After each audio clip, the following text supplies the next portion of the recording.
A very good day to all. Today's topic is the third lesson, two stories of flying. This third lesson is divided into two parts. First part is all about young seagull. Young seagull. Seagull is nothing but a bird. And the second story is all about pilot who got struck in a storm. The first story, first, you should be mindful about the setting of the story and characters in the story. Setting, where did the story take place? The story has taken place on the hilltop, the top of the hill. And characters, the main character of the story is young seagull. He has parents, father and mother. He has two brothers and one sister. And young seagull is also a male bird. I have written 12 to 13 key points from the lesson. The first point is, young seagull who was afraid to take his first flight because he feared that his wings would not support him. So the starting line itself, he started with young seagull and his condition to take his first flight. It is a general tendency of the birds. The birds fly and hunt and feed themselves. But here the young seagull was afraid of flying. He did not take his first flight ever since he was born. And why was he unable to fly? Because of fear. He was scared that his wings are not big enough to support him. The next point, all his siblings took the plunge to fly fearlessly in the open air despite having shorter wingspan than him. So finally, what is the condition of his siblings? All his siblings started taking plunge and they are flying like anything. Actually, what was their physical structure? Compared to the young seagull, their wings are little shorter, but they were able to fly. But the young seagull, out of fear, it was not able to fly. Whenever he tried to come forward towards the brink of the ledge, while attempting to fly, he became afraid and went back. So, did he try earlier? Yes, he tried earlier, but he did not take a plunge. He was just walking till the brick in the sense actually to the edge of the ledge. And out of fear, again he was going back. That's what the exercise going on. It was coming forward, getting to the edge to fly, but again getting back. His parents threatened him that unless he flew away, he would have to starve. But it is of no use. So parents threatened him that unless you fly away, you will starve to die. That is what the parents threatened. Was it of any use? It was of no use. One fine day, the whole family flew to a big plateau and taunted the young seagull for his cowardice. So what happened? One fine day, the whole family decided to teach a lesson to this young seagull, and they flew away at you and started mocking at the young seagull for his cowardice. Next slide. The young seagull was alone on his ledge. His two brothers and sister have already flown away, but seagull could not because of fear. So what was his fault? He was left alone on the ledge of the hill alone, and it was scorching in the hot sun. What was the condition of other siblings? His two brothers and sister, they were flying and soaring in the sky like anything. His father and mother threatened that if he did not fly, he would die. So what did his father and mother tell him? His father and mother suggested or threatened, even cautioned him, if he did not fly, he would die.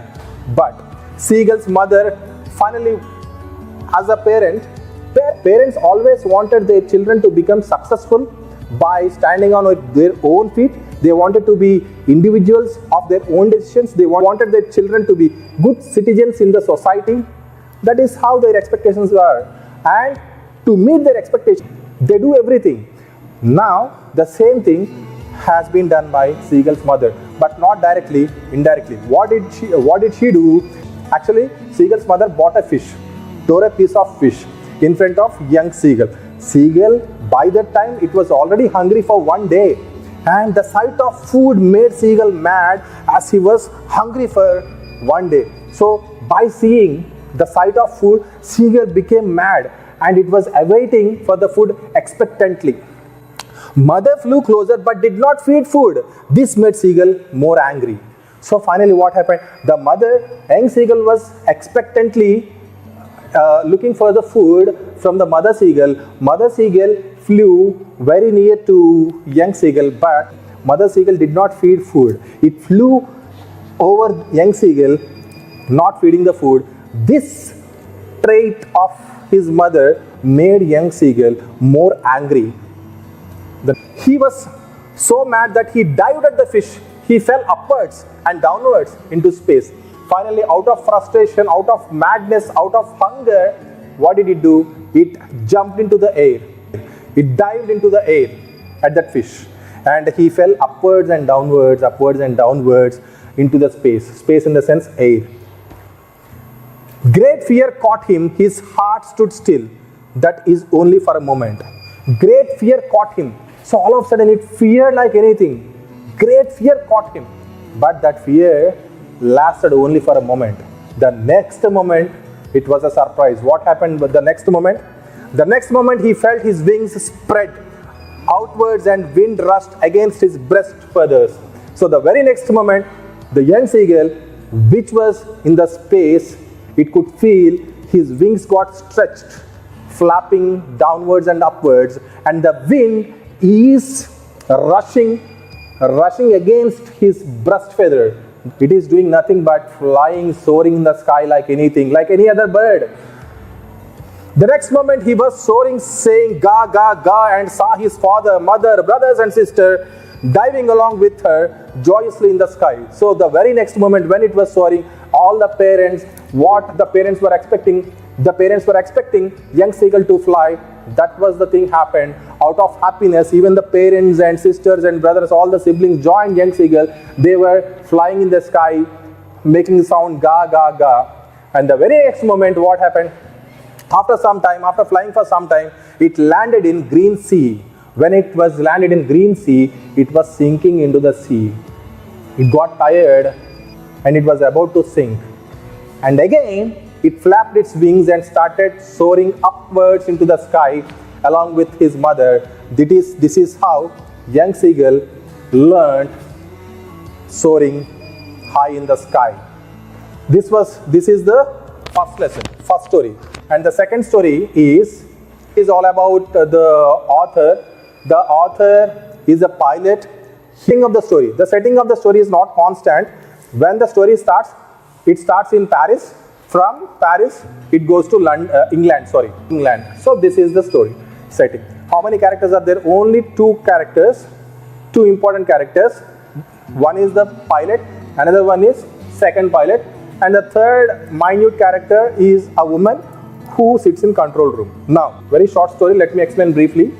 The author was flying his Dakota aeroplane at 1 o'clock at night over France back to England. So the starting of the story, he just revealed what is happening in the story. The author was flying to England. In what? He was flying to England in a flight. What was the flight's name? The flight's name was Dakota. So at what time? At 1 o'clock at night. Understand? Now, he was dreaming of his holiday with his family at breakfast time and called Paris Control and told that he was back to England. Actually, he was very eager to go to England and to be with his family by the breakfast time. So he informed the same thing to the control room and he started. Okay, everything was going well. Paris was 150 kilometers behind him. Then he saw the storm clouds. So how was the condition? Everything is fine. He is going back to England, and the place he started, the Paris, was just 150 kilometers behind him, and he is going towards the England. Then he saw the storm clouds. Every story has a conflict. Here in the story, the conflict arises here when he saw the storm clouds. Now, he knew that he could not fly up over them and didn't understand what to do. So finally, he was very sure, having seen those clouds, he came to know that it was impossible for him to fly through the clouds. But he did not understand what to do. Next, what happened? See, though he wanted to go back to Paris, he took a risk and flew into the storm. So it was very easy for him to go back to Paris and simply avoid the risk. But he took the risk and flew into the storm. Next, what happened? He could see nothing outside and the aeroplane jumped and twisted. Finally, he got penetrated into the clouds and he was unable to see anything except darkness. the flight started twisting and jumping. Now what happened? He looked at compass, it's gone. He tried to contact Paris control, didn't work, and lost in storm. So finally, he just wanted to check the direction, the compass, the mechanical device that shows the direction, that is called the compass, with a needle, with the help of needle. It was not working. And he tried to contact the Paris control room. It did not work, and he was totally lost in storm, in the clouds and storm. Then he saw another aeroplane without lights on its wings. The author felt glad to see another person in that plane. That pilot signaled the author to follow him.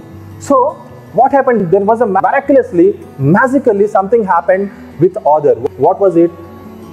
There was another flight beside him in the sky, and then the author's heart started beating back, and he felt very glad that he could see another pilot in another plane. How was the plane? The plane has got no lights on its wings, and the pilot signaled him to follow him. Then suddenly he realized, actually when he started feeling happy about another flight and another pilot along with him, adding fuel to fire, his joyousness and happiness got vanished, because he came to know, he realized that fuel would last only for 5 to 10 minutes, and started feeling frightened. Again he started feeling frightened. The fuel left in the flight is just, it could last only for 5 to 10 minutes, that's it. So again he got depressed, and then he started to go down and found his plane on the runway. By that time, Bharat was again frightened, afraid and scared of the consequences he has to face, because the fuel was running out. Miraculously, his flight started going down, and he found himself on the runway. And next what happened? He wanted to thank his friend in black aeroplane, but the sky was empty.